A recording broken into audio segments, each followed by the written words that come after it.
ask you to. The You only ready? person that's gonna see this is my professor. You hit play? Good evening. My name is Alexia, and today we're going to talk about Jeff Foxworthy's version of Silly Street. Jeff Foxworthy is an author of more than 23 books. He even had a New York Times bestseller book called Dirt on My Shirt. This book right here is called Silly Street, and it's a version of poems that highlight what it means to really be silly. My favorite poem is one of the first poems in this book, and it's called This Way to Silly Street. Sometimes you're silly and you know it's true. When you're feeling that way, there are things you can do, like jumping in circles or spinning around. Try doing cartwheels without falling down. You could stand on your head or wiggle your toes, or just walk around with a spoon on your nose. But if you're looking for more and you want something new, then I know a cool place that's waiting for you. Now, I have 4 individual students here today, and they are looking very silly as they can be. We are getting ready to highlight the important parts of this story and talk about what it means to really be silly and have fun.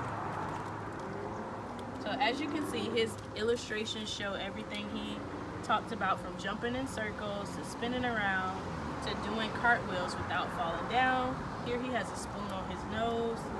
The illustrations are kind of dramatic a little bit because it's not every day that you would see an elephant in someone's room, and he has multiple elephants in his room. Silly Street. In the heart of a city is a place people meet. It's this and it's that, and it's called Silly Street. There are snowballs for sale if you feel like throwing, and bubbles to buy if you feel like blowing. If you like to jump rope, there's plenty to see. There are cots and shade if you're needing a snooze. There are frisbees to fling and kites you can fly. If you like to make noise, give the trumpets a try. There are things you'll see you won't see other places, like the flying squirrel circus and the pink elephant races. So this poem in particular is the reason why we decided to add a little flair to what we're wearing today. As you can see, I have one black and yellow with the Greek handband. Some may say it's a little exaggerated because it doesn't necessarily match, but this is the best version that I feel like I can be silly. This next poem is called Costumes and More. When was the last time you dressed like a pig or walked around town in green pants and a wig? Sometimes a costume can make you smile, to pretend to be something you're not for a while. You could dress up like a pirate or parrot, or better yet, as a thing people stare at. If this sounds like fun, then I know a great store. It's on Silly Street. Look for costumes and more. And this is just some of the illustrations in the book.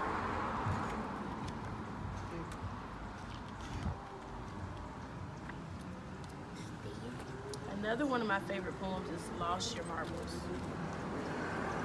If you've lost all your marbles and you need to get more, I suggest that you try Mr. Mark's Marble Store. Mark has more marbles than you've ever seen, in yellow and orange and 10 shades of green. Some look like grass, others like wood. By the glow-in-the-dark kind, I think that you should.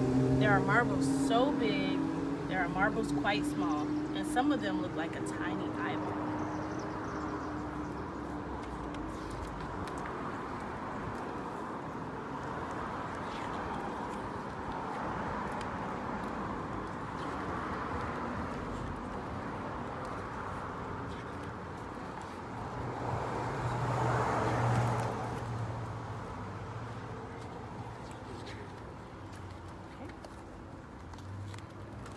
And last but not least, I'm going to read House of Popsicles. There's Gordon McNichols, who is with wife Pickles, runs a quaint little shop called the House of Popsicles. They have every flavor you've ever dreamed of. There's an orange beyond orange and a blueberry true love. The lemon's so sour it will cross your eyes and shrink your brain power to 1/2 its size. Triple cherries a threat for the old and the young. It leaves you with a smile and a very red tongue. So this is something that I think every child should experience, whether it's inside or out. Popsicles are always fun. If you use this to a classroom setting, you can actually have the kids create their own popsicles, and it's something that they can take home to be able to have an experience to be active with their parents.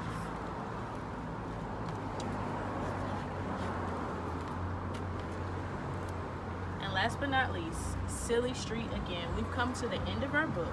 At the end of the day, at the end of the street, you'll sure be smiling, you'll sure be beat. And you'll know in your heart if it's sunny or chilly, there's a place you can go if you need to be silly. The end.